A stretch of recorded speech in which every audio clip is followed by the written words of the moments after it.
आयुर्वेद ही प्राचीन काळापासून असणारी प्रभावी उपचार पद्धती असून आज संपूर्ण जगभरामध्ये त्याची लोकप्रियता वाढत आहे.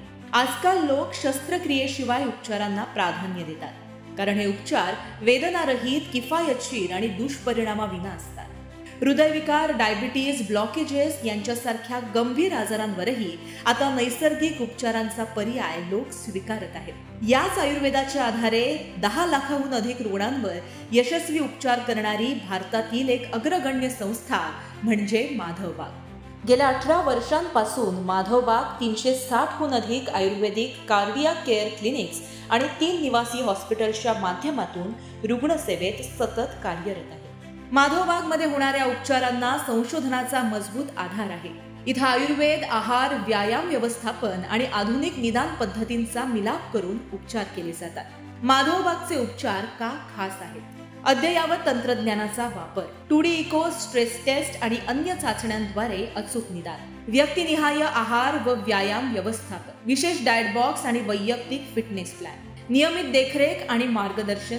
खोपोली इथे असणाऱ्या माधवबागच्या निवासी हॉस्पिटलमध्ये पंचकर्म, योग्य आहार, दिनचर्या, योग, मेडिटेशन यांची सांगड घालत हजारो रुग्णांचं आयुष्य बदलत गेलं आहे. चला आज याच अत्याधुनिक आयुर्वेदिक उपचार पद्धतीची सखोल माहिती घेण्यासाठी माधवबागच्या अनोख्या जगात फेरफटका मारूया.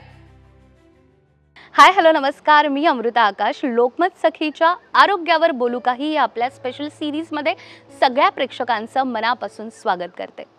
आज तुम्ही विचार करत असाल की स्टुडिओ सोडून मी इथे कुठे उभी आहे, तर मी आली आहे माधवबागच्या खोपोलीच्या या निवासी हॉस्पिटलमध्ये. अनेक प्रेक्षकांनी कमेंटमध्ये विचारलं होतं की माधवबागची ट्रीटमेंट याविषयी तर आम्ही पॉडकास्टमध्ये माहिती घेतली, पण प्रॅक्टिकली पंचकर्म, या ठिकाणी असणाऱ्या टेस्ट या नेमक्या होतात कशा? तर तुमच्या या सगळ्या प्रश्नांची उत्तरं आजच्या या स्पेशल एपिसोडमधून आपण घेणार आहोत माधवबागसोबत एक खास टूर करून.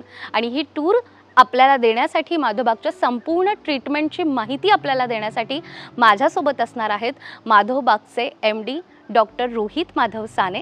चला त्यांना भेटूयात आणि जाणून घेऊयात माधवबागच्या खोपोली या भव्य दिव्य निसर्गरम्य अशा या वातावरणामध्ये, या हॉस्पिटलमध्ये रुग्णांना विशेष अत्याधुनिक कोणकोणत्या सुविधा देण्यात येणार आहेत. चला तर मग.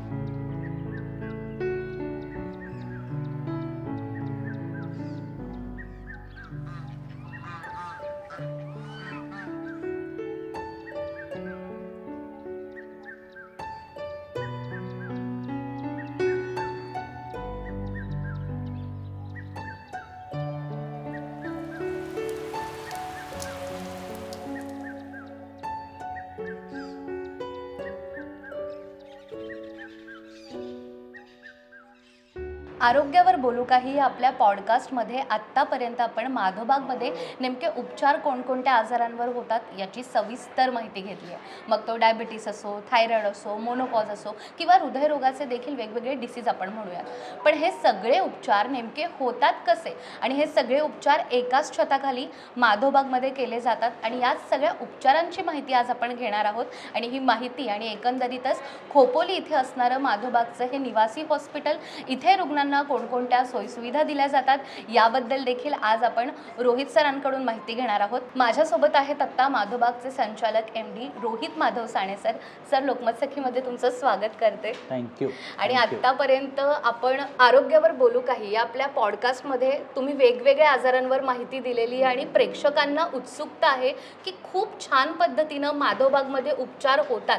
पण ज्यांना खोपोली या आपल्या हॉस्पिटलमध्ये यायचं आहे आणि 7 दिवसांची संपूर्ण ट्रीटमेंट घ्यायची आहे, तर इथे नेमकं यायचं कसं? आणि अगदी बेसिक की एखादा पेशंट इथे आला तर त्याच्या ट्रीटमेंटची सुरुवात कशी होते, तर यापासून मलाही सुरुवात करायची आहे. सांगा की पेशंट इथे आलेला आहे तर सगळ्यात आधी त्याने काय करावं?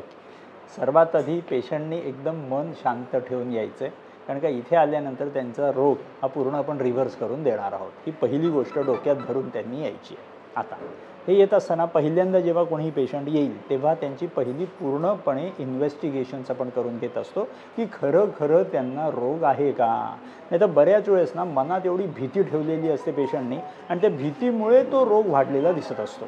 सो त्या भीतीचं आपण पूर्ण अनावरण करून ॲक्च्युअल आपल्याला हे बघायचं असतं की आतमध्ये रोगाची तीव्रता काय आहे.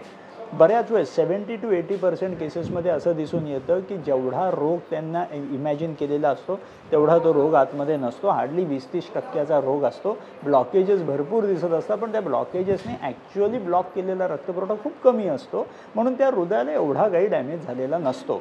सो सर्वात पहिली गोष्ट काय असते की पेशंट आतमध्ये आल्यानंतर आपण पहिले इन्व्हेस्टिगेशन्स करतो. ते इन्व्हेस्टिगेशन्स कुठले तर 2-4 इन्व्हेस्टिगेशन्स मेजर असतात की जसं अँजिओग्राफीमध्ये ब्लॉकेजेस दिसले असतात आणि अशीच लोकं आपल्याकडे बऱ्याच वेळेस येतात. सो ही जी काही ब्लॉकेजेस असतात 90%, 100%, 80% वगैरे ब्लॉकेजेसचे असतात, त्यांचं पहिलं हे बघून घ्यायचं असतं की या ब्लॉकेजेसने आपल्या हृदयाचा खरं रक्तपुरवठा ब्लॉक केला आहे का. हे कसं बघू शकतो आपण, तर 2 मेजर इन्व्हेस्टिगेशन्स असतात. एक म्हणजे स्ट्रेस टेस्ट. म्हणजे काय की हृदयाकडे येणाऱ्या रक्तवाहिन्या जे आतमध्ये छान रक्त घेऊन येणार असतात त्या हृदयाच्या मांसपेशीला, त्याच्यात अडकलेला जर ब्लॉकेज असेल तर त्याच्यातून रक्तपुरवठा हृदयाच्या मांसपेशीला पोचत नसेल तर हृदयाची मांसपेशी तिथे रडायला हवी. तिला जेवण मिळत नाही म्हटलं की तिला हाल व्हायला हवेत तिचे. पण मग आपण जेव्हा स्ट्रेस टेस्ट करून बघत असतो, त्या स्ट्रेस टेस्टवरती त्या पेशंटला एका स्पेसिफिक प्रोटोकॉलवरती चालायचं असतं. तेव्हा आपण ECG इलेक्ट्रोड्स लावलेले असतात, तिथे समोर सॉफ्टवेअर असतो की किती रक्तपुरवठा त्या हृदयाच्या मांसपेशीला पोचतोय याची पूर्ण गणिताचे सॉफ्टवेअर्स आपल्याकडे तयार असतात. सो जेव्हा ह्या पेशंटला त्या प्रोटोकॉलवरती चालवलं जातं आणि जेव्हा दिसून येतं की ब्लॉकेजेस असताना सुद्धा 90-100% ब्लॉकेजेस असताना सुद्धा हृदयाला रक्तपुरवठा 20-30%च कमी पडत असतो, तेव्हा तो गेम एकदम बदलतो. पेशंटला स्वतःवरती कॉन्फिडन्स वाढतो आणि ट्रीटमेंटला सुरुवात करायला सोपं जातं. कारण का भीती जेव्हा आपण त्या रोगावरची काढून टाकतो, रोग आतमधला खूप छोटासा दिसत असतो. सो सर्वात पहिली इन्व्हेस्टिगेशन पेशंटची इथे आल्यानंतर आपण बेसिक त्याची स्ट्रेस टेस्ट करून घेत असतो. स्ट्रेस टेस्टमध्ये बऱ्याच वेळेस आपल्याला काही प्रॉब्लेम आढळतात, काही प्रॉब्लेम नाही आढळत. तेव्हा स्ट्रेस टेस्टच्या पुढची इन्व्हेस्टिगेशन जी असते ती असते 2D इको. आता बऱ्याच वेळेस हृदयाच्या मांसपेशीकडे येणारा रक्तपुरवठा जर कमी पडलेला असेल तर हृदयाची मांसपेशी उपाशी असल्या कारणाने तिचे हाल झालेले पाहिजेत. पण बऱ्याच वेळेस असं दिसून येतं की त्यांचे अँजिओग्राफीमधले ब्लॉकेजेस भरपूर असून सुद्धा हृदयाची मांसपेशी एकदम खुश असते, तिला काही कधी प्रॉब्लेम नसतो. ह्याचा अर्थ ब्लॉकेजेस असून सुद्धा रक्तपुरवठा हृदयाच्या मांसपेशीपर्यंत कुठून ना कुठून तरी पोचतोय, म्हणजे परत भीतीचं कुठेही गणित नाही हे आपल्याला त्यात दिसून येत असतं. So second investigation most important is 2D echo. आणि त्या 2D इकोमध्ये सुद्धा आपल्याकडे आपण जे टेक्नॉलॉजी अपग्रेड करून केलेली आहे त्याला आपण म्हणतो GLS 2D इको, म्हणजे ग्लोबल लॉन्जिट्युडिनल स्कोर. म्हणजे त्या हृदयाच्या मांसपेशीला कलर कोडेड सॉफ्टवेअर असतं आणि त्याच्यातून कळायला लागतं की हृदयाचा रक्तपुरवठा कुठल्या मांसपेशीला किती पोचतोय. सो त्याची गणितं सुद्धा असतात की 16च्या वरती पोचतोय, 18च्या वरती पोचतोय, 21च्या वरती पोचतोय, किती जास्त पोचतोय त्याच्यानुसार आपल्याला कळू शकतं की हृदयाची मांसपेशी किती स्वस्थ आहे. सो बऱ्याच वेळेस पेशंट जेव्हा घाबरून जात असतो की अरे बापरे मला ब्लॉकेजेस दिसलेले आहेत आता काय होईल, तर तिथे घाबरायची गरज नसते. ट्रीटमेंट खूप सोप्या प्रकारे होऊ शकत असते. फक्त ती भीती काढून टाकण्याची गरज असते आणि भीती काढण्यासाठी इन्व्हेस्टिगेशन्स राईट प्रकारे करून बघितलेले असतील तर क्लिअर हा सूर्य हा जयद्रथ समोरासमोर होऊ शकतं आणि पेशंटला सुद्धा दाखवू शकतो की बिफोर द ट्रीटमेंट तुमची स्टेट ही होती, आफ्टर द ट्रीटमेंट तुमची कंडिशन एवढी इम्प्रूव्ह झालेली आहे. सो ह्याच इन्व्हेस्टिगेशनला जर सुरुवातीला आपण दाखवतो, ट्रीटमेंटच्या नंतर परत हेच इन्व्हेस्टिगेशन दाखवतो की तुम्ही ह्या स्टेटला आता इतके इम्प्रूव्ह झालेले आहात, हे समोरासमोर दाखवून दिलं की पेशंटची भीती तर गायब होतेच होते, पण रोगसुद्धा गायब झालेला आपण डॉक्युमेंट करून दाखवतो आपल्या इन्व्हेस्टिगेशन्सवर. ओके, त्यामुळे ज्या पेशंटच्या मनात ही भीती आहे की मी इथे आल्यानंतर सगळ्यात आधी काय करायचं आहे, तर इन्व्हेस्टिगेशनचा पार्ट तुम्ही आम्हाला सांगितला. पण माधवबागमध्ये आल्यानंतर मी बघते की संपूर्ण निसर्गाचं हे असं वातावरण आहे आणि केवळ इथे आल्यानंतरच ही सगळी झाडं, इकडची शांतता पाहिल्यावर पेशंटला निम्म तिथेच बरं वाटणार आहे. त्यामुळे मला तुमच्यासोबत हे संपूर्ण हॉस्पिटल पण फिरायचं आहे आणि मला दाखवायचं आहे आपल्या प्रेक्षकांना पण की इथे आल्यानंतर एकाच छताखाली नेमक्या कोणकोणत्या गोष्टी पेशंट अनुभवू शकतो. त्यामुळे आपण निघूयात आणि संपूर्ण माधवबाग आता पाहूया. Let's see. तर सर इन्व्हेस्टिगेशन पेशंटचं झालं, पेशंट इथे आल्यानंतर. पण आपण म्हणतो की आयुर्वेद म्हणजे जडीबुटी, काढा किंवा काही एक औषधं, पण इथे ICU सेंटर सुद्धा आहे किंवा इथे 2D इको पण होतं आणि अत्याधुनिक पद्धतीच्या सगळ्या टेस्ट इथे होतात. तर तुम्हाला असं का वाटलं की हे खरं तर माधवबागचं पहिलं हॉस्पिटल आहे खोपोलीमधलं आणि इथे ह्या सगळ्या सुविधा आहेत, तर काय सांगाल याबद्दल? कारण का ना, व्हॉट डू वी बिलीव्ह की शेवटी ट्रीटमेंट ही जी असते ही होलिस्टिक प्रकारेच व्हायला पाहिजे. मला हार्ट पेशंटचं हार्ट एकदम सुंदर करायचं आहे आणि त्याच्यासाठी जे पाहिजे ते करायला आमची तयारी आहे. आता इथे आमचं भांडण ॲलोपॅथी, आयुर्वेद, होमिओपॅथी ह्याच्यात भांडण नाही आहे. आमच्यासाठी कुठलंही शास्त्र सेम आहे. ज्याच्या कशाने पेशंटला बरं वाटेल त्याच्याने आम्ही बरं करून द्यायचा प्रयत्न करू. बऱ्याच वेळेस लोकांचं भांडण की तुम्ही आयुर्वेदिक आहात, ॲलोपॅथिक आहात वगैरे वगैरे असतं. आमच्या इकडे हे भांडण नाही. आमच्या इकडे सगळे लोक एकत्र येऊन कामं करत असतात. जेव्हा जेव्हा पेशंटला ज्या ज्या गोष्टीची गरज लागेल ती गोष्टी आपण करायला तयार असतो. सो बऱ्याच वेळेस असं बघितलं जातं की पेशंटला जेव्हा जसं तुम्ही म्हणालात की आयुर्वेद फक्त जडीबुटी वगैरे आहे का, तर नाही. आयुर्वेदामध्ये सुद्धा बरीच टेक्नॉलॉजी आहे, बऱ्याच गोष्टी आहेत ज्याच्यातून आपण हृदयाला छान करत असतो, पूर्ण शरीराला छान करत असतो. हे सगळ्या गोष्टी जर आपल्याला मोजायच्या असतील तर सायन्सनी नवीन नवीन टेक्नॉलॉजी दिले, जसं 2D इको आहे, स्ट्रेस टेस्ट आहे. तर आपल्या आयुर्वेदाला आपण डोळसप्रमाणे त्याला इम्प्रूव्ह करून देतोय पेशंटला. आंधळा विश्वास आम्हाला आवडत नाही. सो पेशंट बरा झाला आहे की नाही त्याला आणि त्याच्या नातेवाईकांना माहिती पडणं गरजेचं आहे आणि ते दाखवून देण्यासाठी हे सगळे न्यूअर जे मेथॉडॉलॉजीज आहेत यांचा आपण वापर करत असतो. कारण का उद्देश सिंपल आहे की डोक्यातनं भीती काढायची आहे आणि पेशंटला जेव्हा हे दिसायला लागतं की माझे रिपोर्ट्स नॉर्मल यायला लागलेले आहेत, भीती आपोआप गायब होते. सो जर आपल्याला आयुर्वेदाला पुढे घेऊन जायचं तर टेक्नॉलॉजीची साथ पाहिजे आणि तेच आपण माधवबागमध्ये सगळीकडे करत असतो की आपल्याला मॉडर्न टेक्नॉलॉजी आणि आयुर्वेद या दोन्हीचा संगम आपल्याला घडायचा, तेव्हाच आपण ॲडव्हान्स्ड आयुर्वेदा म्हणून होणार आहोत. सो हे बेसिक सायन्स आहे, ही सगळी मॉडर्न टेक्नॉलॉजी असण्याच्या बाबतीत. बरोबर. आणि कधी कधी असं पण होतं की एखादा पेशंट हॉस्पिटलमध्ये गेला, डॉक्टरांनी त्याला सांगितलं की तुम्हाला अमुक एक टेस्ट करायचा, तर त्याची खूप धावपळ होते. कारण ब्लड टेस्ट त्याला दुसरीकडे करायची असते, त्याला ECG दुसरीकडे करायचा असतो, 2D इको त्याला दुसरीकडे करायचा असतो. इकडे माधवबागमध्ये सकाळी पेशंट जेव्हा येतो आणि आता आपण पाहिलंय की कशी त्याची संपूर्ण इन्व्हेस्टिगेशन होतं, त्यानंतर तो या साईडला येतो आणि इथे त्याला सगळ्या टेस्ट करता येऊ शकतात. तर आता तुम्ही मला इथे नेमक्या कोणकोणत्या टेस्ट होतात हे पण दाखवा आणि या निमित्ताने आपले प्रेक्षकही पाहतील की माधवबागमध्ये आल्यानंतर तुमची धावपळ होणार नाहीये की मला ब्लड टेस्ट इथे करायची आहे, अमुक एक टेस्ट इथे करायची. इकडे या एकाच छताखाली आणि या सगळ्या टेस्ट करा. ॲब्सोल्युटली. तर सर बेसिक फॉर्म आपला भरून झाल्यानंतर पेशंटने त्याची माहिती दिली, इन्व्हेस्टिगेशन झालं, मग तो इकडे येतो. आता अनेक पेशंटला असं सांगतात की स्ट्रेस टेस्ट करा, पण ती नेमकी कशी करायची किंवा त्या टेस्टमध्ये काय केलं जातं हे अजूनही अनेक प्रेक्षकांना किंवा आपल्या रुग्णांना माहीत नाही आहे. तर मला आता दाखवा की स्ट्रेस टेस्ट कशी करतात. आता बेसिक इन्व्हेस्टिगेशन झाले, ज्याच्यात आपल्याला कळलेलं आहे की पेशंटचा heart rate, BP, normal ECG, resting ECG हे सगळं नॉर्मल दिसलेलं आहे. So now he is eligible for the stress test. आता स्ट्रेस टेस्ट म्हणजे कसं की आपण स्पेसिफिकली एक टिपिकल अशी टेस्ट असते ज्याच्याने हृदयाच्या मांसपेशींची आपल्याला येणारा रक्तपुरवठा हा सुद्धा कळत असतो, ॲज वेल ॲज हृदयाच्या मांसपेशींची पॉवर की मस्त मला जेव्हा कधी धावायचं आहे, जिने चढायचे आहेत, मला जास्त काहीतरी कामं करायचं, एक्झर्शन करायचं, ओरडाआरडा करायचा आहे, तेव्हा माझ्या हृदयामध्ये तेवढी पॉवर आहे का हे बघण्याचं परिमाण म्हणजे स्ट्रेस टेस्ट. सो आता आपण हे बघूया की स्ट्रेस टेस्ट कशी केली जाते, म्हणजे मी तुम्हाला थोडक्यात त्याच्यात अजून जास्त एक्सप्लेन करू शकेन. राईट सर, आत्तापर्यंत तुम्ही तुमच्या अनेक व्याख्यानांमध्ये अनेक कार्यक्रमांमध्ये सांगितलंय पेशंटला की स्ट्रेस टेस्ट आधी करून घ्या, जेणेकरून जी मनात काही भीती असेल ती हा रिपोर्ट आल्यानंतर जाईल, कारण ट्रीटमेंट तर माधवबागमध्ये. पण प्रत्यक्षात ही टेस्ट करायची कशी हे आज आम्हाला दाखवा. सो दोन्ही गोष्टींची उत्तरं देतो. सर्वात पहिला, as what you said, you are absolutely right की स्ट्रेस टेस्ट केल्याने ना बऱ्याच गोष्टी उलगडतात. जसं फॉर एक्झाम्पल की बऱ्याच लोकांना ना हार्ट अटॅकची भीती असते. आता हार्ट अटॅकची भीती का असायला पाहिजे, तर माझं हार्ट कमकुवत असेल तरच आलेल्या अटॅकला तो झेलू शकणार नाही आहे. सो जर समजा इमॅजिन करा माझं हार्ट एकदम जबरदस्त स्ट्रॉंग आहे आणि खूप ताकद आहे, तर आलेला हार्ट अटॅक सुद्धा माझ्या हार्टला काही करू शकणार नाही आहे.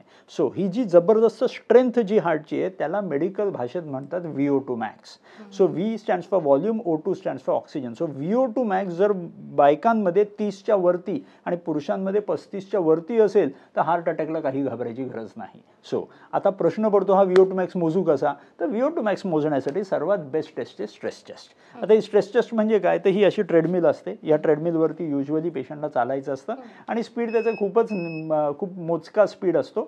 सो त्या स्पीडमध्ये जर बघितलं तर आपल्याला 2.7, 4.5, 5.4 अशा किलोमीटरच्या स्पीडने फक्त चालायचं असतं ट्रेडमिलवरती. आणि ते चालत असताना आपले हे ECGचे इलेक्ट्रोड्स पेशंटच्या छातीला आपण लावलेले असतात, ज्याच्यावरनं आपल्याला पेशंटच्या ECGचा मॅप आपल्याला मिळत असतो. जसे हे आपल्याला सॉफ्टवेअर दिसतं इथे, त्या सॉफ्टवेअरमध्ये यू कॅन सी की या सॉफ्टवेअरमध्ये आपल्याला ECG इलेक्ट्रोड दिसतात. जर आपल्याला त्या पेशंटमध्ये जेव्हा चालत असेल तेव्हा चालत असताना ते BP घेतला जातो पेशंटचा, हार्ट रेट घेतला जातो, ECG बघितला जातो, सिम्पटम्स क्लिनिकली बघितले जातात. ह्या सगळ्या गोष्टी एकत्र करून आपण जो सॉफ्टवेअर असतो तो आपल्याला पूर्ण सांगत असतो की कुठेतरी हृदयाला येणारा रक्तपुरवठा कमी पडतोय का, हे बघणं गरजेचं असतं. बऱ्याच वेळेस काय होतं, जसं मी मगाशी सांगितलं की पेशंट बऱ्याच वेळेस ब्लॉकेजेसने भरपूर झालेले असतात, रक्तवाहिन्या सगळ्या त्याच्या आतमध्ये ब्लॉकेजेसने भरलेल्या असतात. पण बऱ्याच वेळेस एवढ्या छोट्या छोट्या रक्तवाहिन्या त्या एका रक्तवाहिनीला चालू झालेल्या असतात की ह्या रक्तवाहिनीतून रक्तपुरवठा येत नाही, पण बाकीच्या रक्तवाहिन्यातून रक्तपुरवठा येतोय. सो दॅट मीन्स की हृदयाला रक्तपुरवठा छान मिळतोय, त्याला त्याचा पगार मिळतोय, म्हणून तो हृदय रडत नाहीये. हे आपल्याला स्ट्रेस टेस्टवर दिसून आलं तर त्या ब्लॉकेजेसना घाबरायची गरज नाही आणि ट्रीटमेंट खूप इझिली होऊ शकणार आहे, हे पहिलं आपल्याला दिसून येतं. सो ही स्ट्रेस टेस्ट जी आहे ह्याच्यात बऱ्याच वेगवेगळ्या गोष्टी दिसून येतात की हृदयाच्या मांसपेशींची ताकद किती आहे, की तुम्ही तो 15 मिनिटाचा जो चालण्याचा प्रोटोकॉल आहे तो पूर्ण करू शकता का, त्याच्यात दम लागला का, त्याच्या छातीत दुखलं का, हे बघू शकतो. प्लस त्याच्यात आपण हे बघू शकतो की त्या हृदयाच्या मांसपेशीला त्या रक्तवाहिन्यांमधनं येणारा रक्तपुरवठा पुरेसा पडतोय का. म्हणजे उद्या समजा पेशंटला कुठेतरी बाहेर फिरायला जायचंय, कुठेतरी युरोपला जायचंय, US ला जायचंय, मस्त टूरला जायचंय, मजा करायला जायचंय, तर त्यावेळेला त्या हृदयाच्या मांसपेशीमध्ये छान रक्तपुरवठा येतो, कारण एवढं चालावं लागणार आहे, मग एवढं एक्झर्शन होणार आहे, सहन होणार आहे का, तर त्याच्यात सुद्धा स्ट्रेस टेस्टमध्ये आपल्याला कळू शकतं.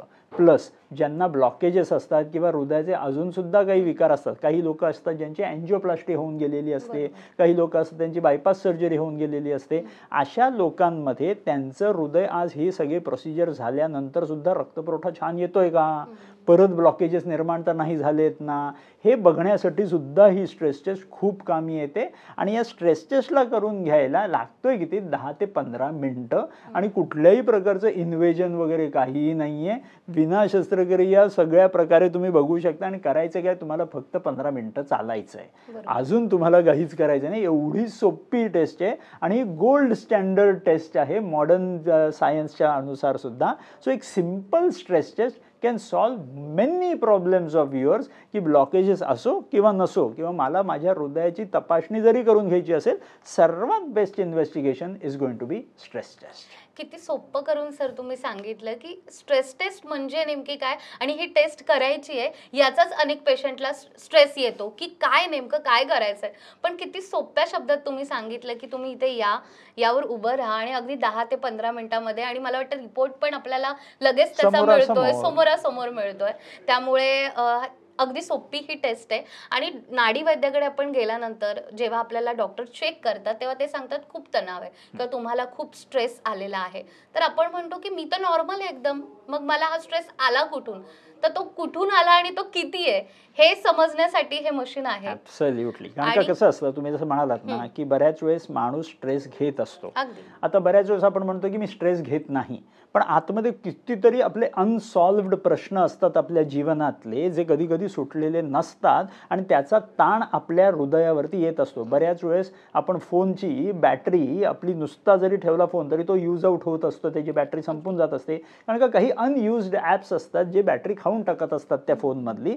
तसंच आपल्या मनातले अनयुज्ड ॲप्स असतात की जे आपण मागे ठेवून दिलेले आहेत, कालचा प्रॉब्लेम सोडून द्या, आत्ता नको बघायला, असं करत करत ते आपल्या हृदयाची स्ट्रेंथ खाऊन टाकत असतात, हृदयावरती स्ट्रेस निर्माण करत असतात. आणि हा स्ट्रेस खरं हृदयाला हानिकारक होतोय का हे बघण्यासाठी स्ट्रेस टेस्ट सर्वात बेस्ट असू शकते.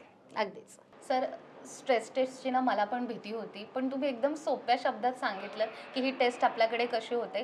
2D इकोचा पण तुम्ही उल्लेख केला, तर ती टेस्ट कशी होते तेही मला बघायचं आहे. 100%. चला मी तुम्हाला दाखवतो 2D इको सुद्धा, कारण का ती पण खूप इम्पॉर्टंट टेस्ट आहे.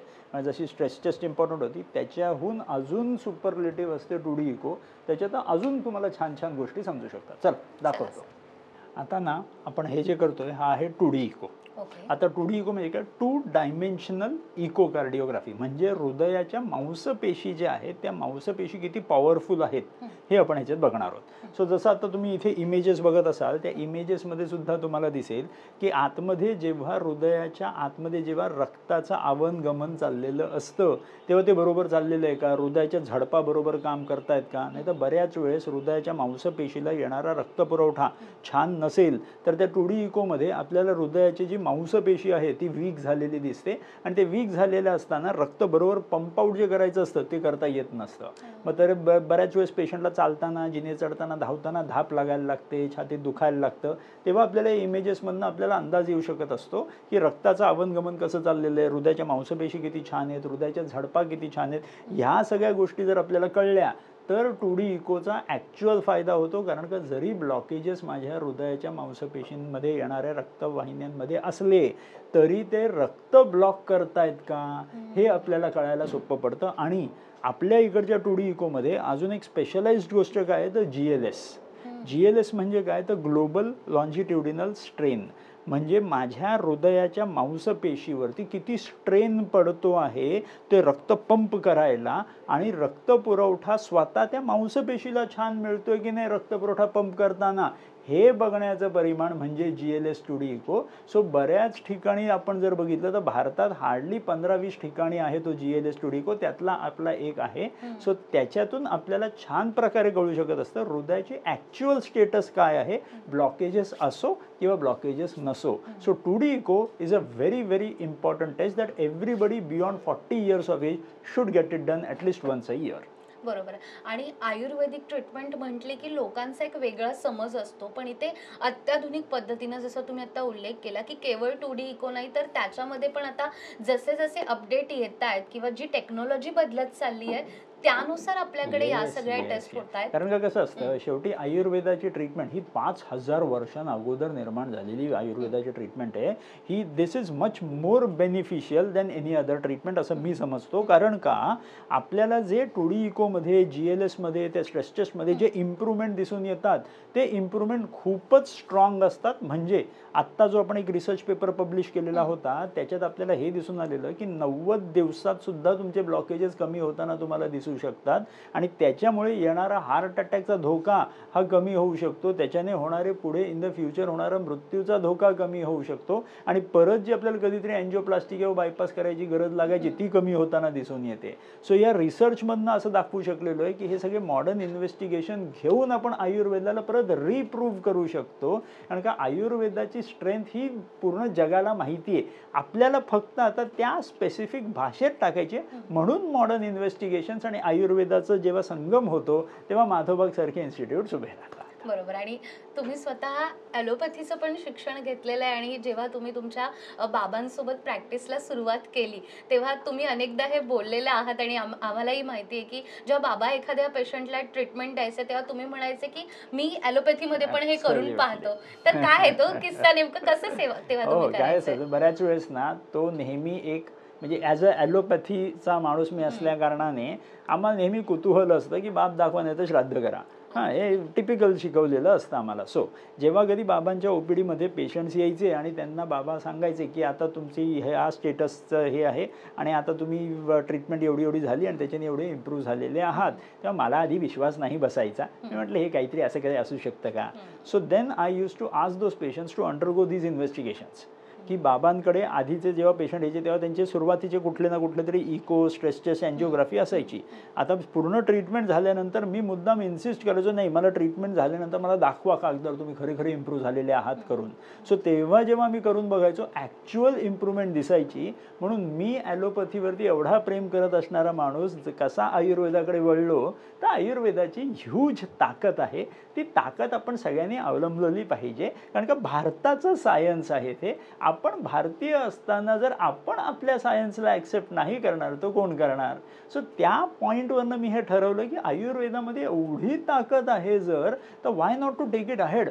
मग तिथे आपण मॉडर्नच्या पूर्ण या सायन्सचा आणि आयुर्वेदाच्या सायन्सचा जिथे संगम करतो तिथे पेशंट्सना मॅक्सिमम बेनिफिट मिळू शकतो. आणि म्हणूनच आयुर्वेदाच्या मदतीनं आपण हजारो रुग्णांवरती माधवबागमध्ये उपचार केलेत आणि अगदी 90 दिवसात हे पेशंट हसत आपल्या घरी परतलेले. केवळ माधवबागमुळे, त्यामुळे मला आणखीन माधवबागचे हे खोपोली निवासी हॉस्पिटल पाहायचंय आणि आता आपण आपल्या पुढच्या टप्प्याकडे वळूया. नक्की, चला. चलो. डॉक्टर, पंचकर्म आपल्याकडे गेल्या हजारो वर्षांपासून केलं जात आहे आणि या पंचकर्माचे फायदे आपल्याला वरवर माहीत पण असतात, पण आपण सारखं असं म्हणतो किंवा तुम्ही तुमच्या अनेक कार्यक्रमांमध्ये सांगतात की माधवबागमध्ये रिसर्च बेस्ड किंवा संशोधनयुक्त अशीच पद्धत आपण पेशंटसाठी वापरतो.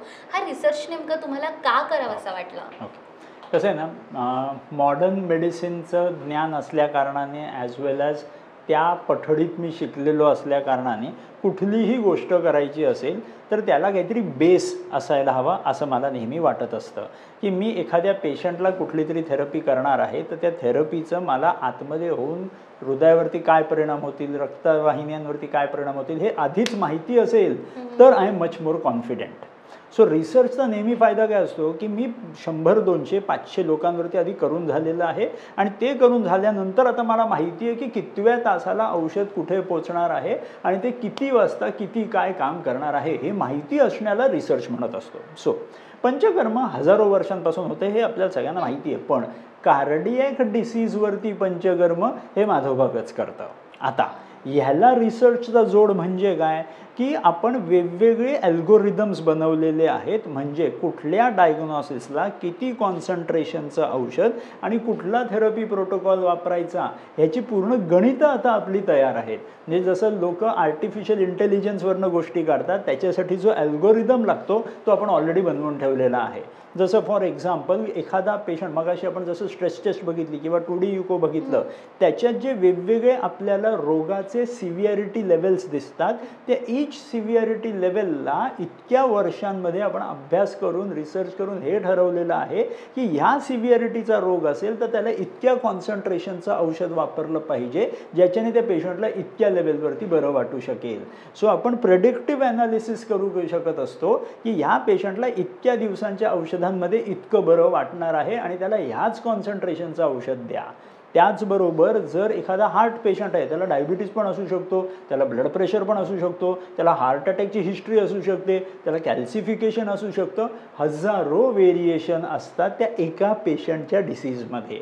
सो सगळेच पेशंट काही सिमिलर नसतात, पण त्यांचे कॅटेगरीज करून आपण जेव्हा बघत असतो तेव्हा आपल्याला हे रिसर्चमधनं कळायला लागतं की ह्या कॅटेगरीचा माणूस म्हणजे कॅल्शियम असलेला जर ब्लॉकेज असेल तर मला ह्या प्रकारचं औषध वापरायला पाहिजे, मला त्या प्रकारचं औषध वापरून चालणार नाही, कारण का माझ्याकडे आहेत त्यांच्यासाठी घ्यायचे फक्त 7 दिवस. ते 7 दिवसांमध्ये मला त्यांना मॅक्सिमम बेनिफिट द्यायचं आहे, म्हणून मॅक्सिमम रिसर्च करून आपण हे अंदाज घेत असतो की किती काम लवकर होऊ शकणार आहे.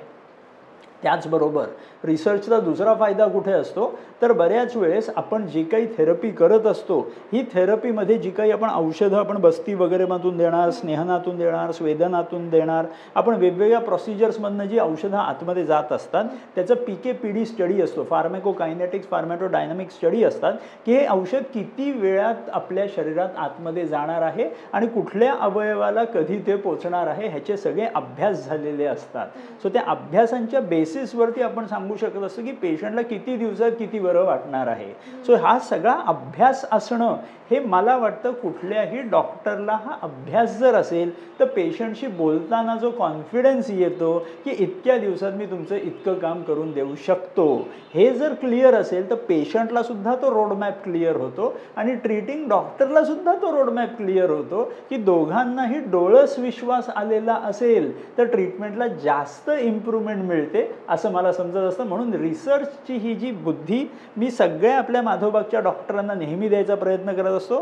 ट्रेनिंगसुद्धा आमच्या डॉक्टरांचे जे असतात त्यांचे सगळ्यांचे रिसर्चच्या हिशोबानेच असतं आणि या हिशोबाने जर आपण बघितलं तर आज माधवबागचे मागच्या 8 ते 12 वर्षात आपण जेव्हापासून रिसर्चला सुरुवात केली त्याच्या हातात आपण साधारण 150पेक्षा जास्त रिसर्च पेपर्स पब्लिश केलेले आणि ते पण इंटरनॅशनल कार्डिओलॉजी जर्नल्समध्ये आपण पब्लिश केलेले आहेत, जिथे ॲलोपॅथी शिवाय अजून कोणालाही ते ॲक्सेप्ट नाही करायचे. ते माधव बागचे आयुर्वेदाचे रिसर्च पेपर्स त्यांनी ॲक्सेप्ट केलेले आहेत, कारण की आपण हे दाखवून देतो की ह्या थेरपीने सुद्धा तुमच्या 2D इकोमध्ये, स्ट्रेस टेस्टमध्ये, एन्जिओग्राफीमध्ये, CT एन्जिओग्राफीमध्ये, GLSमध्ये, स्ट्रेस थॅलियममध्ये, या सगळ्यामध्ये इम्प्रूव्हमेंट दिसू शकते. हे फक्त माधवबागची ट्रीटमेंट दाखवते. आणि हा रिसर्चचा फायदा आहे की फक्त आयुर्वेद नाही तर जगात चालणाऱ्या रिसर्चला आपण दाखवून दिलेलं आहे की Ayurveda also can stand equal to that of allopathy. Okay. आणि मला प्रेक्षकांना सांगायचं आहे की स्क्रीनवर त्यांना हा रिसर्च पेपरचा फोटो दिसतोय, पण गुगलवर जाऊन तुम्ही हा रिसर्च पेपर सर्च करू शकता. 100%. त्यामुळे डॉक्टर ज्या रिसर्च पेपरबद्दल सांगतायत त्याचे पुरावे इंटरनेटवर आहेत,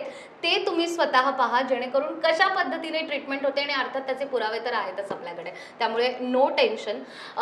डॉक्टर पेशंटला जेव्हा सांगतात की तुम्हाला पंचकर्म करायचं आहे, तेव्हा पेशंटला असं असतं फक्त की बेसिकली जे काही फोटोज व्हिडिओज पाहिले असतील त्या हिशोबाने पंचकर्म करायचे, पण तेही शास्त्रोक्त पद्धतीने झाले पाहिजेत, तरच त्याचा फायदा त्या पेशंटला होऊ शकणार आहे. तर आता खाली टेस्ट झाल्या पेशंटच्या आणि नंतर आपण जेव्हा ठरवतो की आता याला पंचकर्माची गरज आहे आणि तेव्हा पेशंट या रूममध्ये येतो, तेव्हा कशा पद्धतीनं त्याचा पंचकर्माचा प्रवास सुरू होतो. ओके.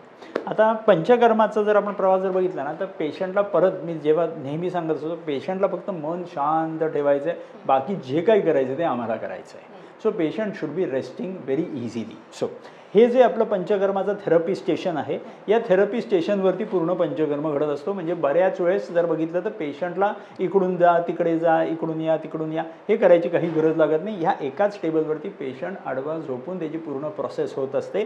पेशंटला काही करायचं नाही, आडवं मस्त रिलॅक्समध्ये त्यांनी झोपून राहायचे, बाकी सगळी आपली मुलं करणार असतात. सो ही जी पूर्ण प्रोसेस असते, ह्या पंचकर्माचे वेगवेगळे आपण प्रोटोकॉल्स बनवलेले आहेत. तर फॉर एक्झाम्पल समजा आपण हार्ट डिसीजमधला एक स्पेसिफिक डिसीज कुठला तरी पकडलं तर स्पेसिफिक प्रोटोकॉल असतो. सो त्याच्यात सर्वात पहिलं काय होतं, सर्वात पहिलं पेशंट जेव्हा इथे आडवा झोपलेला असतो तेव्हा आपण स्नेहनाची प्रोसेस करत असतो. म्हणजे एक प्रकारचं टिपिकल औषधी तेल असतं त्याच्या डिसीज प्रोटोकॉलच्या अनुसार, की त्या टिपिकल डिसीजसाठी ते औषध असलेलं तेलाचा पूर्ण आपण स्नेहन करत असतो. आता ह्याच्यात सुद्धा रिसर्च असतो की किती स्ट्रोक्स त्या माणसाला त्या स्नेहनाचे झाले पाहिजेत, किती मिनिटासाठी झालेलं पाहिजे, ह्याचं पूर्ण गणित ठरलेलं आहे. आणि त्याची ट्रेनिंग आपल्या सगळ्या पंचकर्म थेरपिस्टना आपण दिलेली असते.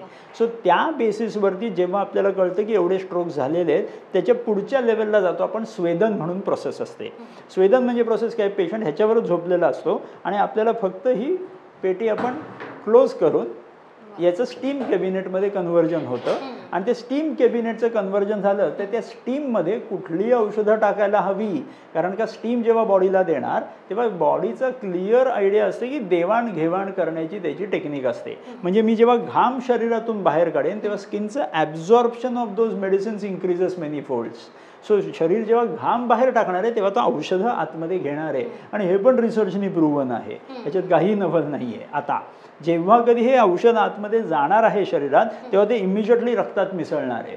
रक्तात मिसळल्यानंतर ऑब्व्हियसली पूर्ण शरीराला त्याचा फायदा घेता येणार आहे. सो ह्याचे सुद्धा औषधं फिक्स असतात आणि किती टेम्परेचरचं स्टीम दिल्यानंतर किती मिनिटात घाम येणार आहे आणि त्याचे सुद्धा गणित फिक्स असल्या कारणाने पेशंटची प्रोसेस किती मिनिटांची चालणार आहे हे सुद्धा पहिलं अधोरेखित असतं. आणि त्याच्याच अनुसार आपले थेरपिस्ट त्यांचं ट्रेनिंग झाल्यानुसार ते ट्रीटमेंट करत असतात. सो जसं स्वेदन हे कम्प्लीट होतं, स्वेदनानंतर एक प्रोसेस असते ज्याला बऱ्याच वेळेस कधी कधी हृदधारा करतो आपण. म्हणजे हृदयाच्या ठिकाणी एक आपल्याला धार धरायची असते, एक काढा असतो आपण औषधी काढा, तो आपण लोकल लेवलला धरायचा असतो. म्हणजे लोकल इंटरकोस्टल मसल्स परत त्याच्याने आपले स्ट्रॉंग होतात, ज्याचे पेशंटला चालताना, जिने चढताना, धावताना जो दम लागत असतो तो दम सुद्धा आपल्याला कमी करताना दिसून येत असतो एवढ्या छोट्या छोट्या प्रोसिजर्समधनं. आणि त्याच्याचबरोबर शेवटची प्रोसिजर जी असते ती म्हणजे बस्ती. म्हणजे आपल्याला गुदद्वारातून एक कॅथेटर टाकून साधारण 100 ते 200 ml औषध, कधी कधी 960 ml औषध आपल्याला आतमध्ये टाकायचं असतं. सो किती परत टाकायचे औषधाचं गणित हे सुद्धा परत रिसर्चने आधीच ठरलेलं आहे. सो जेव्हा कधी आपण हे औषध आतमध्ये टाकतो त्या औषधात असलेले द्रव्य हे बऱ्याच वेगवेगळ्या प्रकारचे एक्स्ट्रॅक्ट असतात. कधी कधी ते अल्कोहोलिक एक्स्ट्रॅक्ट असतात, कधी कधी ते ॲक्वियस एक्स्ट्रॅक्ट असतात, कधी कधी बऱ्याच वेळेस ते तेलातून बनवलेले एक्स्ट्रॅक्ट असतात. सो वेगवेगळ्या प्रकारचे एक्स्ट्रॅक्ट्स आपण जे बनवत असतो डिसीजच्या त्या रोगाच्या सिव्हिअरिटी अनुसार. ते वेगवेगळी औषधं आपण वापरतो आणि ती औषधं आपण बस्तीतून आतमध्ये गेल्यानंतर ते औषध किती तासात हृदयापर्यंत पोचणारे रक्तात मिसळून हे सुद्धा ह्याची गणितं ठरलेली असतात. सो हे जेव्हा औषध आपल्या हृदयापर्यंत पोचायला लागतं, हृदयाचा मांसपेशीचा स्ट्रॉंग बेस जो त्याचा मसल आहे त्या मसलची ताकद वाढली की पेशंटला चालताना जिने चढताना जे छातीत दुखणार असतं ते सुद्धा कमी व्हायला लागतं. रक्तवाहिन्यांमध्ये आतमधली जी काही लेअर आहे एंटिमाची, ज्याला एंडोथिलियम आपण म्हणत असतो, ती एंडोथिलियम परत हेल्दी व्हायला लागते आणि हे झाल्या कारणाने पेशंटला इमिजिएट त्याचे ब्लॉकेजेस कमी होताना पण दिसून येतात. ॲज वेल ॲज पेशंटला जो चालताना जिने चढताना धावताना जे काही त्रास होत असतो तो त्रास सुद्धा कमी होताना दिसतो. सो हे पंचकर्माची जी प्रोसेस आहे ही पंचकर्माची प्रोसेस अफाट आपण रिसर्च केल्यानंतर म्हणजे 2002 पासून ते आज 2025 पर्यंत कंटिन्युअस आपण त्याच्यावरती रिसर्च करून नवीन नवीन प्रोटोकॉल्स आपण काढत असतो की स्पेसिफिक डिफरंट कॅटेगरीजच्या डिसीजना. कारण का हृदयरोग पेशंटला वाटतो एकच हृदयरोग, पण त्याच्यातसुद्धा बरेच आतमध्ये सेग्रिगेशन्स आहेत. सो ईच आणि एव्हरी रोगाच्या माणसाला येणाऱ्याला आपल्याला फायदा देऊ शकलो पाहिजे ह्याची जेव्हा आपण काळजी करत असतो तेव्हा कंटिन्युअस रिसर्चमध्ये आपण आपला वेळ इन्व्हेस्ट करत असतो. अगदी. आणि सर तुम्ही ही जी सगळी माहिती आता आम्हाला सांगताय, आपले प्रेक्षक इतके खुश होणार आहेत कारण आपल्याला नेहमी कमेंट असतात की तुम्ही पंचकर्म कसं करता हे आम्हाला दाखवा, त्यामध्ये कोणकोणत्या गोष्टी असतात याबद्दल आम्हाला माहिती द्या. तर मला असं वाटतं की रोहित सरांनी पंचकर्मबद्दल जितकी सविस्तर माहिती दिली आहे तितकी तुम्ही कुठेही ऐकलेली नसेल. आता फक्त तुम्ही प्लॅनिंग करताय की मला माधवबागमध्ये यायचं आहे आणि पंचकर्म करायचं आहे, तर इकडे या आणि ह्या सगळ्या खरं तर म्हणूयात आपण आयुर्वेदिक आणि अत्याधुनिक देखील सुविधा इथे आहेत, त्याचा लाभ घ्या आणि लगेचच पंचकर्म करून घ्या. तर आता पंचकर्म कसं होतं हे तुम्ही आम्हाला सांगितलंय. ट्रीटमेंटचा पार्ट झाल्यानंतर आपण रुग्णाला हे तुम्ही करा, या टेस्ट करा, पंचकर्म करा जेणेकरून तुम्हाला बरं वाटेल हे सांगतो. पण पुढचा रुग्णाचा प्रश्न असतो की मग मी आता खायचं काय किंवा आहारामध्ये काही बदल करायचे आहेत का, तर त्याचाही तुम्ही विचार केलेला आहे आणि छान असं खास खाण्यासाठी एक उपहारगृह भोजन कक्ष आपल्याकडे आहे. कारण का जसं तुम्ही म्हणाला जेवणाचा सर्वात मोठा रोल असतो कुठल्याही रोगाला रिव्हर्स करण्यामध्ये. सो जेवण माधवबागमधलं लोक लांबून खास जेवायला येत असतात की मला माधवबागचं जेवण जेवायचं आहे. सो त्याच्यासाठी खूप आमचे प्रयत्न, त्याच्यात सुद्धा बराचसा रिसर्च झालेला आहे. सो आपण आता जे जाणार आहोत ते आपण त्या उपहारगृहाकडे जाणार आहोत, ते किचन डायनिंग हॉलमध्ये जाणार आहोत. तिथे मी तुम्हाला पूर्ण दाखवून देतो की कसं सगळ्या गोष्टी असतात. मलाही फार उत्सुकता आहे ते पाहण्याची, त्यामुळे चला आता जाऊयात भोजन कक्षाकडे.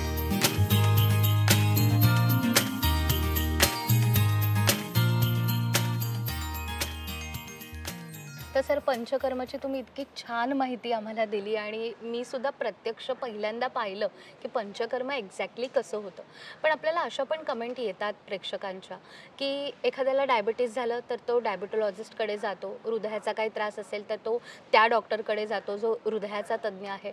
आपल्याकडे BMS डॉक्टर आहेत जे या सगळ्या आजारांवरती, क्रॉनिक आपण आजार हे म्हणूयात, यावर उपचार करतात. तर त्यांना एक स्पेशल ट्रेनिंग किंवा BMS डॉक्टर ह्या सगळ्या क्रिटिकल आजारांवर उपचार करतात हे तुम्ही नेमकं कसं ठरवलं? कारण का ना हे एकदम बरोबर आहे. हा प्रश्न खूप कॉमनली विचारला जात असतो. पण समजून काय घ्यायचं आहे की डायबिटीज असो, ब्लड प्रेशर असो, हार्ट डिसीज असो, हे सगळे ना लाईफस्टाईल डिसऑर्डर्स आहेत. आणि लाईफस्टाईल डिसऑर्डर जोपर्यंत मी लाईफस्टाईल इम्प्रूव्ह करत नाही तोपर्यंत ते बरे होऊ शकत नाही. आणि जेव्हा आता मी ॲलोपॅथी शिकलो आहे, मी आयुर्वेदाला प्रीच करतो, ॲज वेल ॲज मी होमिओपॅथी कॉलेजमध्ये शिकवतो, या सगळ्या गोष्टींना बघितल्यानंतर मला हे कळलेलं आहे की लाईफस्टाईल डिसीजला ट्रीट करणारं सायन्स कुठलं सर्वात बेस्ट आहे तर आयुर्वेद आहे. कारण का आयुर्वेदाशिवाय लाईफस्टाईल इम्प्रूव्हमेंट किंवा कुठल्याच प्रकारचं लाईफस्टाईलला हात लावायची गोष्ट कुठल्याच सायन्समध्ये शिकवली जात नाही, ती आयुर्वेदात शिकवली जाते. So ayurvedic doctor is the best person to treat heart diseases. कारण का इमर्जन्सी जी असते ती इमर्जन्सी फक्त स्किल आपल्याला शिकवायची असते. आपले ट्रेनिंग प्रोटोकॉल्स असतात आपल्या सगळ्या डॉक्टरांना, ज्याच्यात आपण ईच अँड एव्हरी डॉक्टरला BLS, ACLS याचं ट्रेनिंग दिलेलं असतं की इमर्जन्सी कशी मॅनेज करायची. ॲज वेल ॲज डायग्नॉस्टिक टूल्स जे आपण आता नवीन वापरतो ह्याची आपण ट्रेनिंग दिलेली असते, ही कशी तुम्ही वाचून घ्यायची. त्याचबरोबर आपले जे ट्रीटमेंट प्रोटोकॉल्स आहेत, ट्रीटमेंट प्रोटोकॉल्स आपण आपल्या डॉक्टरांना शिकवलेले असतात, ते आयुर्वेदिकच आहेत म्हटलं की आयुर्वेदाच्या डॉक्टरांना शिकवणं अजून सोपं जातं. सो या सगळ्या गोष्टींमध्ये सर्वात बेस्ट उपाय काय असतो आपला, तर आयुर्वेदिक डॉक्टर. आता सर्वात इम्पॉर्टंट गोष्ट ही असते की आयुर्वेदाचा डॉक्टर किंवा ॲलोपॅथीचा डॉक्टर किंवा कार्डियाक डॉक्टर, डायबिटिक डॉक्टर, हे काय वेगवेगळ्या ज्ञानाचे लेवल्स आहेत. आपण आपल्या डॉक्टरांची कंटिन्युअस ट्रेनिंग असते, दर आठवड्याला त्यांची परीक्षा असते, आतमध्ये माधोबागमध्ये एंटर व्हायच्या अगोदर त्यांची परीक्षा असते, दर वर्षाला परीक्षा असते. ह्या सगळ्या रोबस्ट मेथॉडॉलॉजीजमुळे आपला तोच आयुर्वेदिक डॉक्टर डायबिटीजसुद्धा ट्रीट करू शकत असतो, हार्ट डिसीजसुद्धा ट्रीट करू शकतो. सो थोडक्यात काय, तो लाईफस्टाईल मॉडिफिकेशन एक्सपर्ट आहे. तो तुमची लाईफस्टाईल मॉडिफाय करून द्यायला तुम्हाला मदत करू शकतो. आणि हे झाल्या कारणाने हृदयरोग, डायबिटीज, ब्लड प्रेशर हे रिव्हर्स करणं खूप सोपं जाऊ शकतं. सो माझं नेहमी म्हणण्याचा अर्थ हाच असतो की कुठल्याही रोगाला ट्रीट करायला डॉक्टर जो लागतो तो ज्ञानी लागतो की नाही हा नंतरचा प्रश्न आहे. सर्वात इम्पॉर्टंट काय, डॉक्टर पेशंट रिलेशनशिप लागते. माझा पेशंट जर माझा दोस्त झालेला असेल तर मी पेशंटला शुअर शॉट मदत करू शकेन. तुम्ही आजपर्यंत नीट लक्षात घ्या, लहानपणापासून मोठेपर्यंत आपण सर्वात जास्त कोणाचं ऐकलेलं असतं, तर आपल्या मित्रमैत्रिणींचं ऐकलेलं असतं. सो जर हा डॉक्टर जर पेशंटचा मित्र झाला तर त्याचा रोग तो पूर्णपणे रिव्हर्स करून देऊ शकत असतो, कारण का पेशंट जास्तीत जास्त ऐकणं कोणाचं, मित्राचं. बरोबर. सो आपल्या डॉक्टरांना पण हे ट्रेन केलेलं असतं की तुम्ही पेशंटचं मित्र कसे बना, तुमचे आई वडील आहेत हे समजून त्यांना ट्रीट करा. आणि ट्रीट करताना ना सोपे रस्ते द्या ज्याच्याने ते पटापट घरच्या घरी ते अवलंब करून इमिजिएट रोगाला रिव्हर्स करू शकतील. सो हे सर्वात मोठं सायन्स आपण डिकोड केलेलं आहे. बरोबर. पण आपण असं बघतो की तुम्ही स्वतः डॉक्टर झालात आणि अनेक डॉक्टरांचं एक सेट रुटीन किंवा सेट विजन असतं की मला प्रॅक्टिस करायची आहे, माझं हॉस्पिटल आहे, तिथे पेशंट येणार, ट्रीटमेंट होणार आणि बरे होऊन ते घरी जाणार. पण तुम्ही पेशंटची साथ ही मध्ये सोडत नाही, तर त्याचा फॉलोअप हा कंटिन्यू घेत असतात की तो पेशंट 3 महिने इथे राहिला किंवा 1 आठवडा जरी राहिला तरी पुढे त्याचं रुटीन काय आहे तेही चेक करायचंय. तर हे कुठेतरी आपण प्रवाहाच्या विरुद्ध जाऊन पण पेशंट सोबत मला राहायचंय, हे का करावं? कारण का कसं आहे, टार्गेट सिंपल आहे की आपल्याला हृदयरोग मुक्त भारत हवा. ह्या मिशनने माधवबाग पुढे चाललेलं आहे की मला हृदयरोगाशी माझी दुश्मनी आहे, मला हृदयरोग नको आहे आपल्या भारतात. हे आपण टार्गेट धरून चाललेलो आहे. हे जर टार्गेट आहे तर काम आपल्याला एवढंच करायचं आहे की आज मी जरी त्या पेशंटला त्या प्रॉब्लेममधनं बाहेर काढून दिलेलं आहे तरी रोग आजूबाजूलाच कुठेतरी फिरतोय, तो परत येऊन द्यायला नाही हवा. मग इथे इम्पॉर्टंट काय राहतं की त्या पेशंटला ज्या गोष्टीने तो बरा झालेला आहे ते परत मला रिमाइंड करायचं असतं हँड होल्डिंगने. जर मी त्या पेशंट्सना ज्यांना डिसीजमधनं रिव्हर्स करून दिलेलं आहे त्यांना मी जर पुढचे साधारण 9 महिने, 10 महिने, 12 महिने मी जर त्यांना गाईड करत राहिलो की तुम्ही आता हेच गोष्टी परत चुका करू नका, हे जर पेशंटला एकदा कळलं, 1 वर्षभर पेशंट त्या रोगापासून लांब राहिला प्लस त्या चुकीच्या लाईफस्टाईलपासून लांब राहिला तर मग पुढचं काम सोपं झालेलं असतं. सो आपल्या माधवबागचे प्रोटोकॉल्सच असे असतात जिथे पुढचे 12 महिने पेशंटच्या आपण कनेक्टमध्ये राहत असतो आणि त्यांना गाईड करत असतो की कसं तुमच्या रोगामधनं तुम्ही बाहेर राहायचं आहे. बरोबर. आता निसर्गरम्य अशा वातावरणामध्ये माधवबागचा हा संपूर्ण प्रवास आणि इथे ट्रीटमेंट कशी होते हे सगळं तुम्ही मला आता सांगताय. आणि मी सकाळपासून इथे आली आणि पेशंट इथे आल्यानंतर तो हे सगळं वातावरण बघूनच निम्मा बरा होईल यात शंका नाही आहे. ट्रीटमेंट तर आपल्याकडे अत्याधुनिक आहेतच. त्यामुळे इथे हा सगळा सेटअप उभारताना आणि जसं तुम्ही मगाशी थोडा उल्लेखही केला होता की बाबा आणि तुम्ही इथे आलात आणि हे पहिलं आपलं हॉस्पिटल होतं, तर सुरुवातीचे ते दिवस कसे होते? खूप सुंदर होते. 2004 साली आपण ही जमीन विकत घेतलेली होती आणि जमीन विकत घेतलेली होती तेव्हा बाबांचं आणि माझं बोलणं युजली व्हायचं की असा काहीतरी कन्सेप्ट असायला पाहिजे. कारण का बाबांचे हे सगळ्या ट्रीटमेंट्सने मी पूर्णपणे कन्व्हिन्स झालेलो होतो आणि ते कन्व्हिन्स झालेलं असताना आता मला असं काहीतरी करायचं होतं की पेशंटला ॲक्च्युअल लाईफस्टाईल मॉडिफाय प्रॅक्टिकली मी करू शकेन. थिओरॉटिकली सांगायला कोणाचंच काही जात नाही की तुम्ही हे खाऊ नका, ते खाऊ नका किंवा इतक्या सकाळी उठा, इतकं नका करू. हे सांगायला खूप सोपं असतं. प्रॅक्टिकली करून घेणं आणि पेशंटला ॲक्च्युअली इम्प्रूव्हमेंट त्या प्रॅक्टिकलनी दाखवणं हे जास्त इम्पॉर्टंट असतं, ते आपण इथे करत असतो. सो तेव्हापासून आपली ही आयडिया ठरलेली होती की असं काहीतरी आपण करायला हवं. सो तेव्हा ही जेव्हा जागा बघितलेली होती, ही तुम्ही आत्ता जेवढं सुंदर बघताय तेवढं बिलकुल सुंदर नव्हतं. तिथं नुसतं मातीचे ढेकळे वगैरे पडलेले होते. सो हे सगळं आपण रिवॅम्प करून ती पूर्ण विजन आपण ठेवून पूर्ण डेव्हलप केलेलं होतं.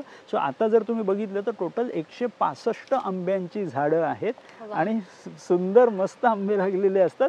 आणि सर्वात इम्पॉर्टंट काय, हे जेव्हा सगळ्या कुटी वगैरे सगळ्या आपण बांधलेल्या होत्या तेव्हा एकही झाड किंवा एकही झाडाची फांदी सुद्धा आपण तोडलेली नव्हती. आर्किटेक्टनं क्लिअर सांगितलेलं होतं की हे जसं आहे तसंच चालणार, तुम्ही त्याच्या अनुसार तुमचं प्लॅन करा. कारण का, या झाडांचीच ताकद आहे की आज पेशंट बरे होत आहेत. अगदी अगदी. सो जर ह्या झाडांची ताकद आहे की जे आपले पेशंट्सना बरे करणार आहेत, ह्यांनाच तोडून कसं चालेल. सो टार्गेट खूप सिम्पल आहे की त्या झाडांना पण जगवा आणि ते झाडं आपल्याला जगवतील. सो जेव्हा कधी आपण हे पूर्ण प्लॅन केलेलं होतं, दृष्टिकोन खूप क्लिअर होता की मला स्ट्रेस फ्री एन्व्हायरमेंट पेशंटला द्यायचं आहे. आता स्ट्रेस फ्री एन्व्हायरमेंट पेशंटला देण्यासाठी पेशंट जेव्हा इथे येतो तेव्हा कित्येक पेशंट म्हणतात, जसं आता तुम्ही म्हणालात की इथे आल्यानंतरच अर्धा मी बरे होऊन जातो. सो हे ह्या जागेची कमाल आहे, ह्याला काही वाद नाही. पण ह्याच्या डिझाईन मागे सुद्धा हा थॉट होता की पेशंटचा मेजर हार्ट डिसीजचा प्रॉब्लेम हा स्ट्रेस असतो. स्ट्रेस जर गायब केलेला असला तर प्रॉब्लेम गायब होतो. सो स्ट्रेस गायब होणं म्हणजे काय, पेशंटला सुंदर सुंदर गोष्टी दिसायला लागल्या, सारखे ते हॉस्पिटलमधले टोचणाऱ्या सुया आणि त्यांना ते सलाईन बिलाईन दिसून बघून ते टू टू आवाज ऐकून जी भीती मनात बसलेली असते ती भीती मला काढून टाकायची होती. मला पेशंटला असं एन्व्हायरमेंट द्यायचं आहे ज्याच्यात ते आल्यानंतर खूप मस्त उड्या मारेन, नाचेन, खेळेन असं वाटलं पाहिजे, तर हृदयरोग गायब होतो. कारण का आयुर्वेदात सांगितलेले चिंत्यानाम अतिचिंतनात इति रसवाहिनी दुष्यंती, म्हणजे हृदयरोगाचं कारण चिंता आहे. जर आपण चिंता करायचं गायब केलेलं असेल तर हृदयरोग गायब होऊ शकत असतो. आणि चिंता जर आपल्याला कमी करायची असेल तर स्वतःबरोबर हॅप्पी राहणं हे खूप गरजेचं असतं. आणि अशा एन्व्हायरमेंटमध्ये स्वतःबरोबर हॅप्पी राहायला जर आपण शिकलो तर हृदयरोगाविरुद्ध कसं लढायचंय हे पण त्यातच आपण शिकत असतं. अगदीच. आणि या सगळ्या गोष्टी या लोकेशनमध्ये आहे. आणि मला खास इथे आपल्या प्रेक्षकांना सांगायचं आहे की पुण्यातून किंवा मुंबईतून, महाराष्ट्रभरातून तर इथे पेशंट येतात, पण आपण म्हणतो की वीकेंडला कुठेतरी निसर्गरम्य अशा ठिकाणी आपल्याला जायचं आहे, तर इथे जर पेशंट आले तर तुमची एक सहल पण होईल आणि छान अशा थंडगार वातावरणात राहू शकतो. कारण आता मार्च महिना जवळपास संपत आलाय, बाहेर इतका उकाडा आहे, आपण दिवसभर आम्ही शूट करतोय पण सर आपल्याला घाम येत नाही आणि खूप थंड आणि प्रसन्न वाटतंय. तर ही खोपोलीच्या या हॉस्पिटलची जादू आहे. त्यामुळे मी आग्रहाने आपल्या सगळ्या प्रेक्षकांना सांगेल की जर तुम्ही प्लॅनिंग करत असाल माधवबागच्या खोपोली हॉस्पिटलमध्ये तुम्हाला यायचं आहे तर 7 दिवसांची ट्रीटमेंट आहे. तुमच्याकडे वेळ कमी असेल तर 1 दिवसाची पण ट्रीटमेंट आहे. इकडे या आणि हा जो अनुभव आहे ना सर, हा स्वतः अनुभवल्याशिवाय कळणार नाही की इकडे काय जादू आहे ती, आणि ही निसर्गाची किमया आहे आणि ते सगळं आपण जोपासलेलं आहे. त्यामुळे भोजन कक्षाकडे आपण वळूच यात, पण त्याचबरोबर आपण हे छान वातावरण देखील आपल्या प्रेक्षकांना दाखवू.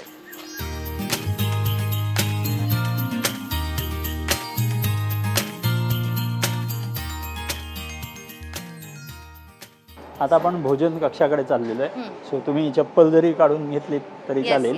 सो तर आपण आतमध्ये जाऊया. तर घरात शिरण्यापूर्वी जसं बाहेर आपण चप्पल काढतो तसंच अगदी घरात आल्यासारखं पवित्र स्थान हे पूर्ण, कारण की आपला आहार जो असतो हा आहारच आपल्या रोगांना निर्माण पण करत असतो आणि तोच आहार आपल्या रोगांना रिव्हर्स पण करत असतो.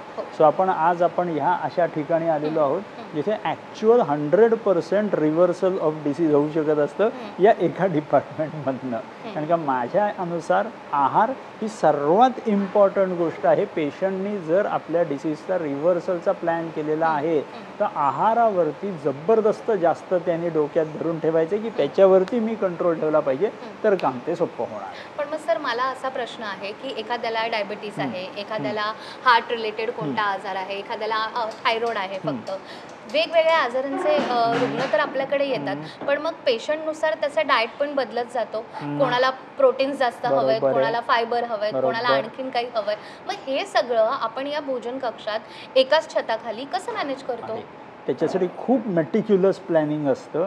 ईच पेशंटचं डायटिशियननी ठरवलेल्या आहाराची लेवल असते की किती कॅलरीज, किती कार्बोहायड्रेट्स, किती प्रोटीन्स, ईच व्यक्तीचा प्लॅन झालेला असतो आणि त्या प्लॅनच्या अनुसार त्यांचं एक्झिक्युशन झालेलं असतं. त्या किचनमध्ये त्या पेशंटच्या नावानुसार गोष्टी बनत असतात की ह्या पेशंटला हे स्पेशल द्यायचं आहे वेगळं.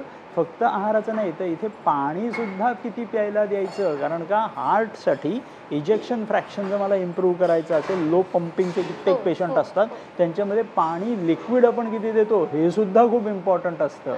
त्यांच्यामध्ये कार्बोहायड्रेट्स किती देतो म्हणजे त्यांना तहान जास्त लागली नाही पाहिजे ह्याचंसुद्धा गणितं करायची असतात. सो कित्येक गोष्टी आपल्याला ह्याच्यात प्लॅन करायच्या असतात. दिसताना ते आपल्याला नॉर्मल भोजन कक्ष दिसतं पण त्याच्या मागचं प्लॅनिंग हे ह्यूज असतं, कारण का ईच आणि एव्हरी पेशंटचं टोटल कॅलरी कंटेंट किती आहे, कारण का पेशंट जाताना त्यांचं वजन परत कमी व्हायला हवं, ते वजन आटोक्यात राहायला हवं, ह्याचे सगळ्याचे प्लॅन्स आधी बनतात आणि एक्झिक्युशन तुम्हाला इथे होताना दिसून येत असतं. बरोबर. जसं आपण म्हणतो की डायलिसिस किंवा किडनीचे पेशंट असतील तर त्यांना मोजून मापूनच पाणी दिलं जातं. बरोबर. तसंच हार्ट पेशंटचं सुद्धा असतं की जर इजेक्शन फ्रॅक्शन कमी असेल, एखाद्या पेशंटला हार्ट अटॅक येऊन गेल्यानंतर बऱ्याच वेळेस त्यांचं इजेक्शन फ्रॅक्शन ड्रॉप झालेलं असतं. मग कित्येक पेशंट येतात तर आमच्याकडे आता उपायच नाही दुसरा, अँजिओप्लास्टी करून झाली, बायपास सर्जरी करून झाली तरी काही इजेक्शन फ्रॅक्शन वाढत नाही आहे, किंवा बऱ्याच वेळेस अँजिओप्लास्टी झाल्यानंतर त्यांचं इजेक्शन फ्रॅक्शन ड्रॉप होतं. अशा गोष्टी असताना जेव्हा ते आपल्याकडे येतात तेव्हा त्यांनी आपल्याला दिलेलं चॅलेंज असतं की आमचं इजेक्शन फ्रॅक्शन वाढवून द्यायची मदत करा. तिथे आपण जी सोय करायला सुरुवात करतो तेव्हा आहाराचं, पाण्याचं, फ्लुइड इनटेक या सगळ्याचं खूप गणितं असतात ती आपण मांडून ठेवलेली असतात आणि ते प्रॅक्टिकली आपण इम्प्लिमेंट करत असतो पेशंट्समध्ये. अगदी. आणि इथे आत शिरल्यापासून सात्विक भोजनाचा सुगंध तर दरवळतोय, त्यामुळे अगदी भूक लागल्यासारखं पण मला झालंय. आणि दुसरं माझं लक्ष जात आहे ते म्हणजे भारतीय बैठी जी आपली शैली आहे त्याकडे. तुम्ही अनेकदा तुमच्या व्हिडिओजमध्ये सांगतात की आपल्या घरातले ज्येष्ठ लोक पण सांगतात की मांडी घालून खाली जेवायला बसायला पाहिजे. पण बदलती लाईफस्टाईल, मग आपल्याकडे डायनिंग टेबल्स आले किंवा समोर TV आहे आणि आपण सोफ्यावर बसलोय आणि जेवतोय, या सगळ्यावर मात करत इकडे आल्यानंतर मांडी घालूनच जेवायला बसायचंय. हे सगळं सर खूप छान आहे आणि हे बघायला मिळत नाही. कसं हे सगळं केलंय तुम्ही? सिंपल. कसं असतं की नॉर्मली आयुर्वेदात 5000 वर्षांअगोदर सगळ्याचे प्रोटोकॉल्स सांगितलेले आहेत की जेवण जेवताना खालती बसून का जेवायला हवं, जेव्हा आपण पाणी पितो ते कसं पाणी प्यायला हवं, जेवणाच्या अगोदर पाहिजे, जेवणाच्या नंतर पाहिजे, या सगळ्याची गणितं आयुर्वेदाने ऑलरेडी दिलेली आहेत. ते आपल्याला फक्त प्रॅक्टिकली इम्प्लिमेंट करायची असतात, ते आपण इथे करून घेतो. कारण का बऱ्याच वेळेस जी पचनासाठी अग्नी लागते त्या अग्नीसाठी पूर्ण रक्तपुरवठा पोटाकडे येणं गरजेचं असतं. सो मांडी घालून जेव्हा आपण बसतो तेव्हा सगळे मसल स्क्वीज झालेले असतात आणि स्क्वीज होऊन सगळा व्हीनस रिटर्न, सगळा रक्तपुरवठा हृदयाकडे येण्यासाठी पोटातून तो वरती जात असतो आणि अग्नीला पेटवत पेटवत तो वरती जात असतो, ज्याच्याने भूक छान लागते आणि जेवलेलं जे काही मटेरियल ते पचायला खूप छान लागतं. सो कधीही जर जेवायला बसायचं असेल तर खालती मांडी घालून बसलेलं असेल तर that is the best way. त्याच्याने बरेचसे पोटाचे विकार सुद्धा बरे होतील. हृदय विकार तर होईलच होईल बरा, पण पोटाचे विकार सुद्धा बरे होतील. डायबिटीजवरती पण कंट्रोल येईल. एक सिंपल गोष्ट की खालती मांडी घालून जेवायला बसायचं आहे आणि जे काही जेवायचं असेल त्या ताटात घेऊन जेवा. ताटाच्या नंतर या ताटाच्या अगोदर मध्ये मध्ये काही जेवू नका. सगळी इच्छा त्या ताटात आणा. ते जेवताना कुठलाही TV बघू नका, कुठलाही मोबाईलशी खेळू नका, काही करू नका. तुमचं एकाग्र तुमच्या जेवणाकडे असलं तर तुमचं काम खूप सोपं होऊ शकतं. अगदी. आणि खूप लोकांना असा विचार करतात की ना मी उद्यापासून हे करणार नाही किंवा आता ज्या ज्या भारतीय जीवनशैलीतल्या गोष्टी आहेत त्या मला करायच्याच आहेत, पण काही कारणास्तव ते पॉसिबल होत नाही. सगळ्यात मोठं कारण आपण देतो की माझ्याकडे वेळ नाही आहे किंवा मी ते मॅनेज करू शकलो नाही. तर जेव्हा पेशंट इथे येतील बाकी सगळ्या गोष्टी जशा त्याच्या सुतासारख्या सरळ होतात. त्यातली सगळ्यात महत्त्वाची गोष्ट आहे की आपलं भोजन, आपला आहार, आणि तो इथे या, इथे बसा आणि पोट भरून जेवा, पण जे तुमच्या आरोग्यासाठी अत्यंत चांगलं आहे.